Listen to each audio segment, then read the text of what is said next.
we find ourselves at a critical juncture where the forces of complacency and impunity threaten to drown out the calls for justice, equity, and accountability.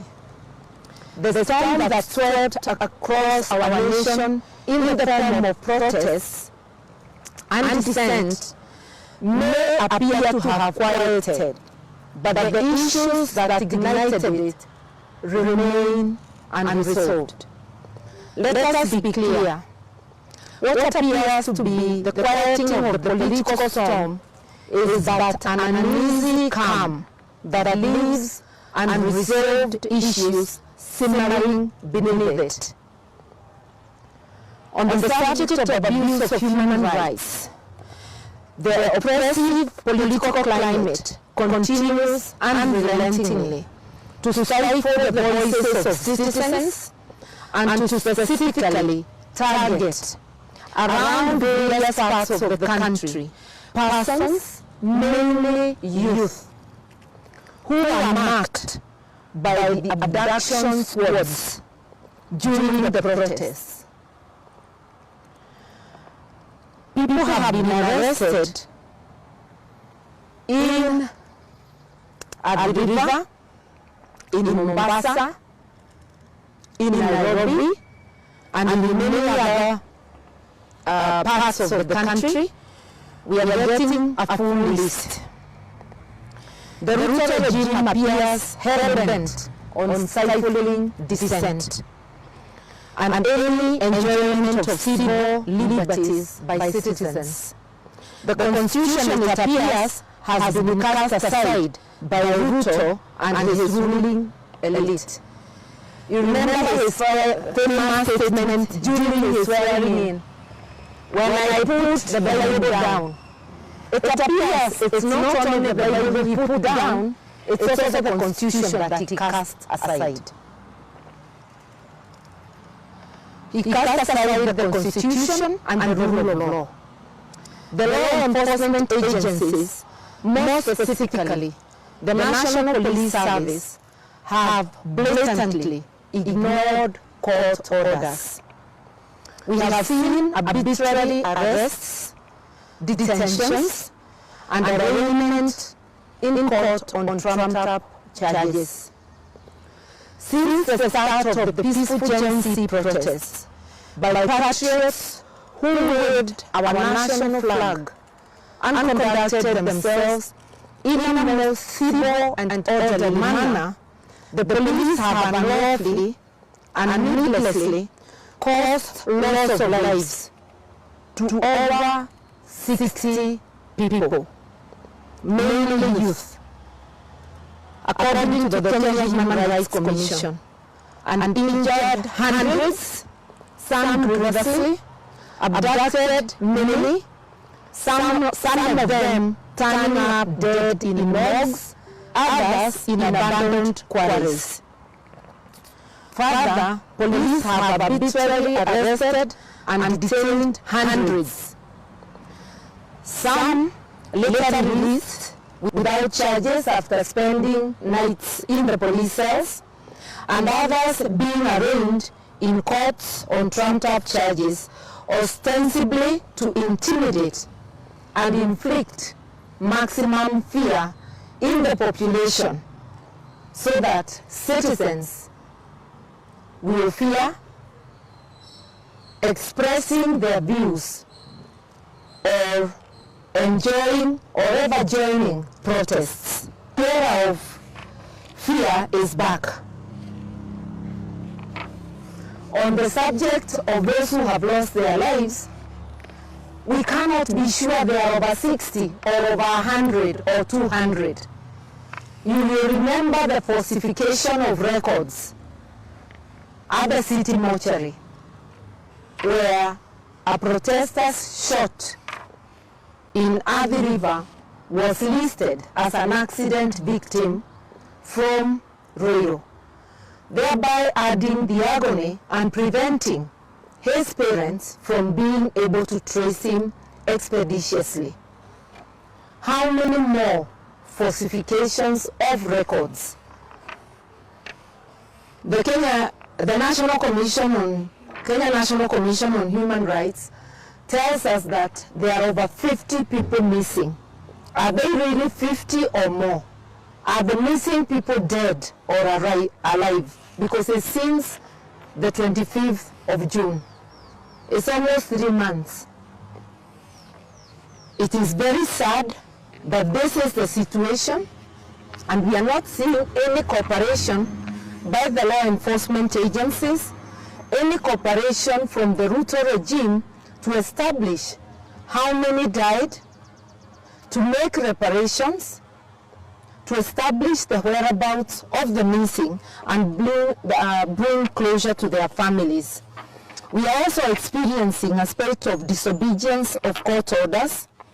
You remember a court order, and those who may not know, issued by the Malindi High Court on the 24th of June this year, and confirmed on the 17th July 2024 after inter-party hearing, meaning the state was represented in the hearing before the confirmation.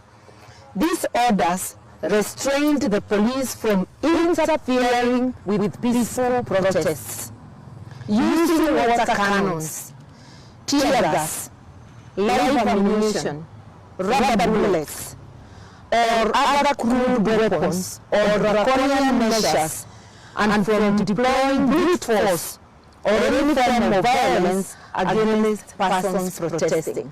Picture this: the order is issued on 24th of June.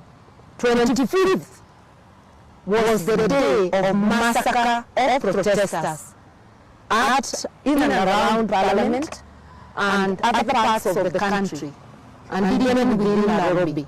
That was the peak, a day after court orders. Police have continued to arrest people arbitrarily. You will recall Nane. People could not access the CBD and other towns in Kenya. There was such heavy police presence, stopping people from gathering together, using tear gas. I went to town and I witnessed use of tear gas unnecessarily. Anywhere they see 10 people, tear gas, arrests. I escaped by a whisker myself. They have been using live bullets, countrywide, tear gas and batons to brutalize peaceful protesters and people who are going about their business. The media has not been spared. We saw on camera media people, a lady was shot in Nakuru. In Nairobi, we saw them brutalizing the media, and many others that we have not witnessed in the media, but the complaints have been there. And we are saying it is not enough for the police to have a meeting with the media council or with any other sections of the media. We demand accountability. We demand accountability for violation of human rights, for death, for assault of both citizens and the media. And we must not agree to forget and lower our demands. We are here today to remind Ruto and his regime that we are waiting for officers who are known, whose faces were widely circulated in the media. Some even their false numbers were circulated. When will they be brought to account? When will they get arrested? We commend the LSK, which has at least sued an officer for violation of human rights. And we urge, in the absence of any action, positive action by the Ruto regime, that as Kenyans we unite and push for accountability. Remember, this was the main demand of the Gen Z. Accountability across the board in all affairs. We are seeing a period of increased impunity instead of a changed mode of governance. The Ruto regime is not only operating with impunity, but it is also encouraging impunity and thus a breakdown of law and order within the ranks of the police force and high-ranking public officials. We must continue to insist on justice for those whose lives were brutally taken, for standing up and exercising their rights as enshrined in the Constitution, and for calling for accountability. Lest we forget, every Kenyan life is sacred, and every drop of blood spilled in the fight for justice must be accounted for. In the light of these grave concerns, we will submit this statement and more details as a formal complaint to the African Commission on Human and People's Rights, to the UN Commission on Human Rights, and all other relevant organizations. As a state party, to the African Charter on Human and People's Rights, the UN Charter, and other international instruments, Kenya is obligated to uphold the rights contained therein. Our Constitution demands no less. Kenya is, we will not hesitate to call out these violations on the continental stage and on the international stage, especially in the light of the increased, or rather, of the state having reverted to its default status, and of their using fear as a tool to intimidate and as a strategy to suppress the dissent. This has now become the official policy of the KK regime. As stated above, we have seen arbitrary arrests and abductions continue, targeting those who dare to speak and those who dare to demand accountability. We refuse to remain silent. We refuse to be accomplices to the betrayal of the people of Kenya. We must speak out for those who cannot, for those whose voices have been muzzled by a state determined to criminalize freedom of thought and expression, and to ignore the principles of the Constitution and not giving people a right to be heard.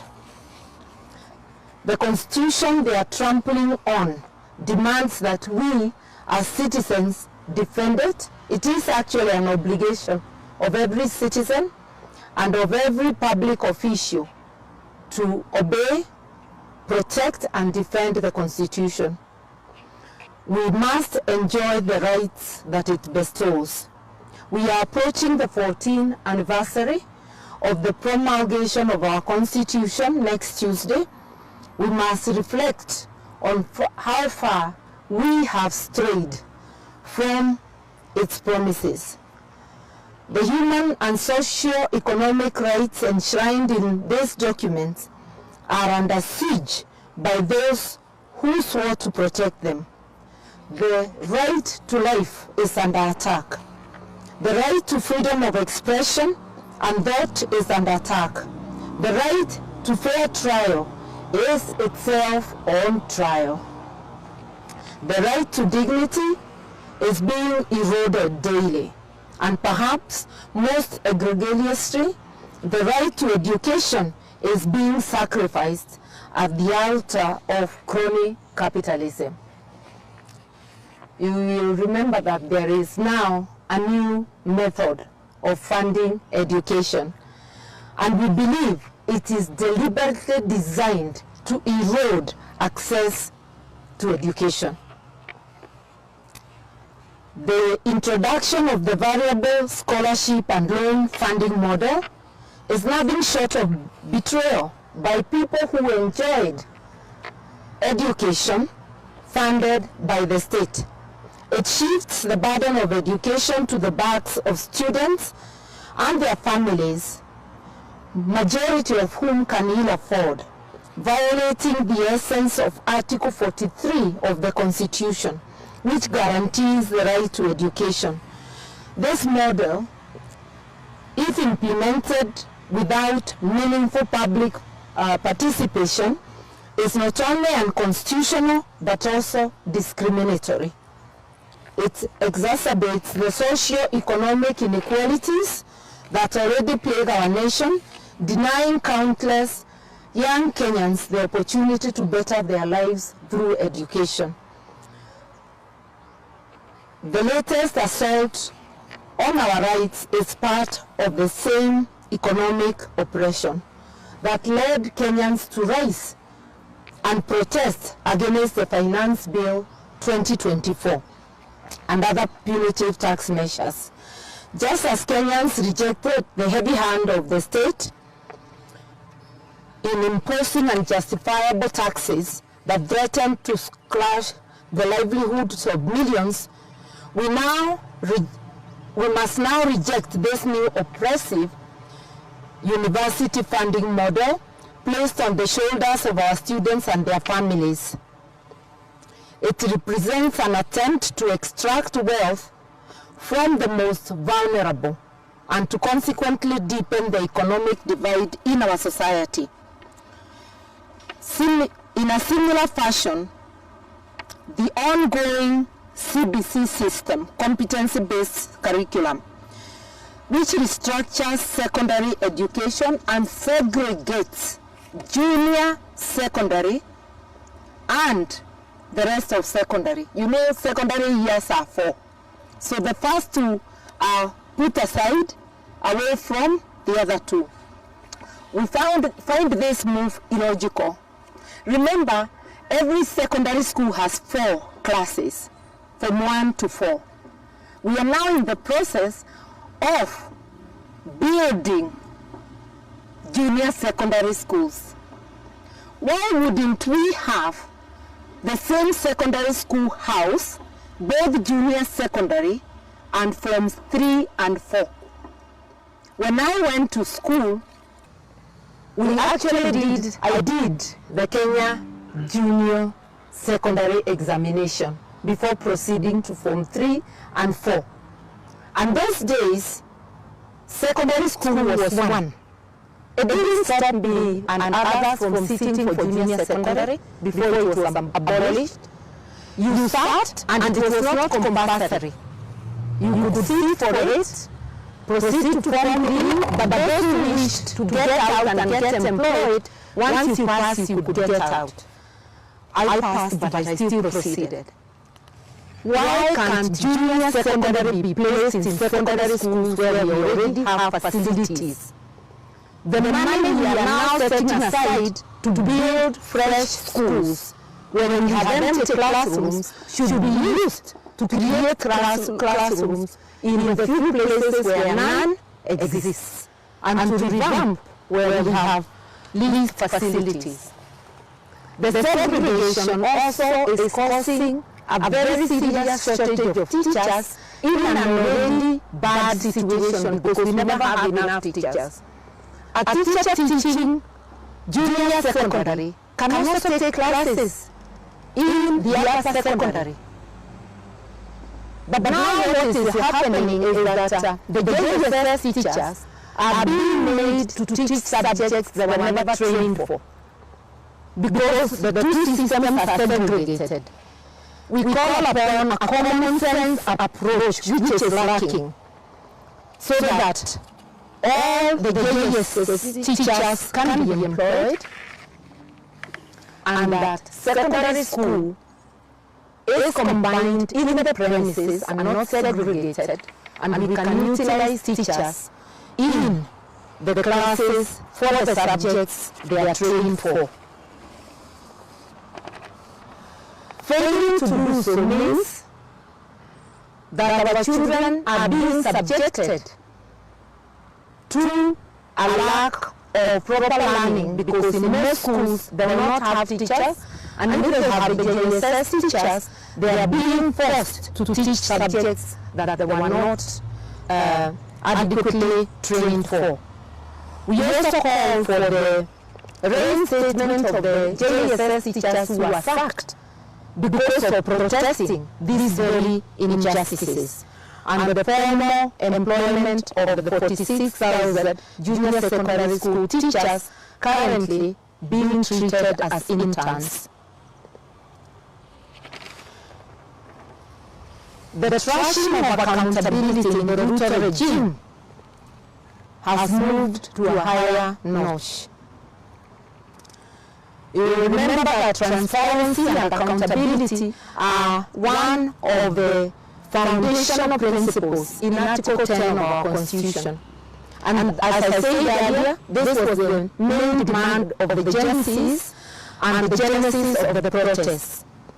Where there is accountability, the regime will respect the rule of law, human rights, and people's participation.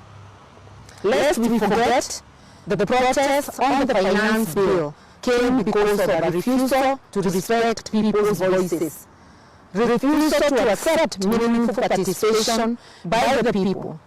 These are the same signs that we are getting now. Some aspects of the rejected bill, such as the fuel levy, and other issues that this tone-deaf regime is now talking of returning. You have heard of talk of returning sections of the finance bill. As Kenyans, we must not accept this, and we must continue to question. And this is the same script the regime is using to gift, not to I will not talk of concession, to gift their Adani group our main gateway, the Jomo Kenyatta International Airport. I am saying to gift them because this is surrounded by opaqueness. Nobody knows what benefit Kenya will get by the discredited Adani group coming to operate in Kenya. Kenyans have been ignored, and even people working at the airport have been ignored. We are urging that we double our vigilance and we continue to resist and to question these violations of our Constitution and of basic decency. The country belongs to us, not to the ruling elite. There is this thing in Kenya that when people get elected, they think they own the country and the people, and they know what is best for us. That is not what our Constitution says. Our Constitution gives sovereignty to the people, and everything, the people must be consulted and be involved in whatever affects them. So I'm urging that we be vigilant daily, we refuse to be complacent, and we refuse to be quietened by these intimidating state tactics and forces. Let us not forget the lives lost, our rights which have been trampled, the dreams deferred. Let us not forget the violation of the freedom of the press and the violation of human rights of media practitioners. We are calling for accountability across the board, and let us not take every incident as an isolated incident. Let us know that they are all adding up together. And if we do not stand up for our rights, nobody else will, and darkness is going to envelop our country. We must reject that. So let us not relent in demanding the full restoration of the guarantees of the human rights and civil liberties enshrined in our Constitution for every single Kenyan. Lest we forget, eternal vigilance is the price of freedom. So we have to do this all the time. And we promise as a party and as people, we will continue standing up for what is right. We thank you.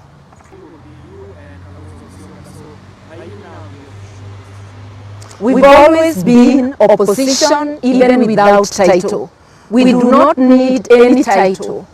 And we've always tried to be good citizens who take up their civil responsibility in this country. This party will continue to stand up for what is right. We are not a party in government, we are opposition. And we are used to being on the opposition trenches for the longest. So you can expect that we will continue to do so, and our colleagues who wish to do so, we will collaborate with them. But I speak on behalf of NARC Kenya and from NARC Kenya, and this is our promise to Kenyans. Whether or not our brother Raila goes to the AU, and we wish him well, that he gets the job, the position doesn't change. He remains here, we still remain a voice. He goes, we still play our role. So our being in the opposition is not predicated on the presence or absence of our brother. It is a duty we take up seriously. Yeah. The university, you asked whether I'll be going to court. I will correct you and tell you that, yes, I may go to court from time to time, but I do not practice law in the sense of having an office. So I did that during my youthful days. Today I cheer on those who file, and I may go to assist. But there are some within our ranks who are at that active stage. And when they run to court, we will give them moral and any other support that we can. Yeah.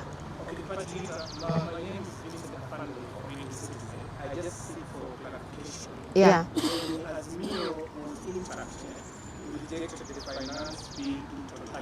Yeah. But now it seems the scenario has changed. Those who are the party that told them, they have joined us, now they're saying some of the section of the finance being